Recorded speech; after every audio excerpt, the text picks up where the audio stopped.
From St. Louis, archway to the Wild West, nightly news, Donnie Q. This is a newspaperman with the Old Globe Democrat and the Post-Dispatch, and I retired about 10 years ago. My wife, Ann Lemons Pollock, and I have written 3 books about St. Louis restaurants. And the newest is called The Great St. Louis Eats Book, and it's just out. So the Post-Dispatch had an opening for a movie and theater critic, and I figured, well, why not? And I tried that, and I'd been doing that for a little while. The woman who was the features editor came to me and said, we would like somebody to write about restaurants. Would you like to try it? And my usual response was, why not? In 1972, this was really a steak and potatoes kind of town, and Italian, of course, on the hill. But there wasn't much in terms of adventure. And that year, 5 restaurants opened in St. Louis, and they changed the whole face of St. Louis dining. And one was Balaban's, and one was Duff's, and one was Yan Ching, and Richard Perry at the Jefferson Avenue Boarding House, and Vince and Tony Bomarito at Anthony's downtown. The first change got people moving, thinking about modern American cooking, thinking about fresh vegetables, to write from a personal viewpoint and talk about what I liked and what I didn't like, and why, which is the most important thing about being a critic. It's one thing to say, I didn't like the movie, but if you're going to be a critic, you have to say why. And I discovered that this did take quite a bit of work, and there was a lot of studying involved and a lot of time spent in the libraries looking at things and learning more about technique, both of chefs, of motion picture directors, of playwrights. So I grew along with everything else. I'm a great supporter of locally owned and operated restaurants. Our new book has hardly any chain restaurants in it. We think that the chain restaurants, which seem to be the only ones that can afford some of the high rents in the shopping malls, don't do any better a job than the local restaurants owned by somebody who lives down the street. Try everything. Eat not as much as you can, but eat as wide a variety of things as you can. Sample the various ethnic cuisines here in town and make some judgments. Think about them. Try to understand what the spices are in something.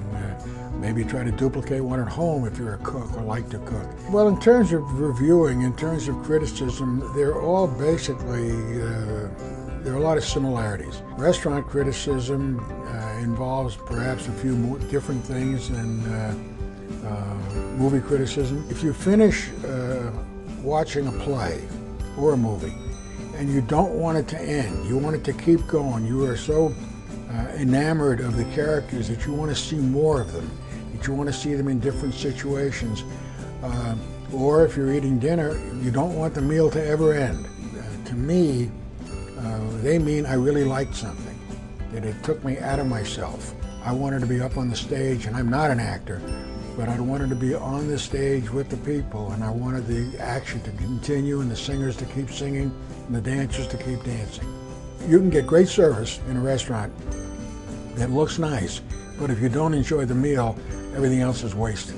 I'd like to see a good German restaurant, given St. Louis's heritage. I'd like to see some food representative of Eastern Europe, Romania, Czechoslovakia, Russia, Poland, and I'd like to see more African. We've suddenly had more Spanish and Caribbean cuisine, and that's a growing trend, and I think it's a very good trend. There's a theory that street food is good because it's fresh. It doesn't have a chance to store and go bad, but it's being cooked fresh. And I know I've eaten I love street food like you. I've eaten it all over the world and enjoyed it, and only occasionally have developed an upset stomach. But, St. Louis doesn't like street entertainment either. St. Louis is very restrictive in some of those things. And I don't know whether it's the bigger restaurants that don't like it, or if it's just that the politicians don't like strange-looking people in the streets. I am concerned, for example, with the lack of support for the St. Louis Symphony, some of the theatrical support, but there are not a lot of plays out there. We have a strong local theatrical community and a strong film community with the film festival people and the things that have been done at the St. Louis movie houses, the documentaries that have been made here. I think that the city is culturally stronger than it was. My skill has been as a writer, not necessarily as a chef. My strong suit is being able to describe my feelings and to describe what's on the plate in front of me.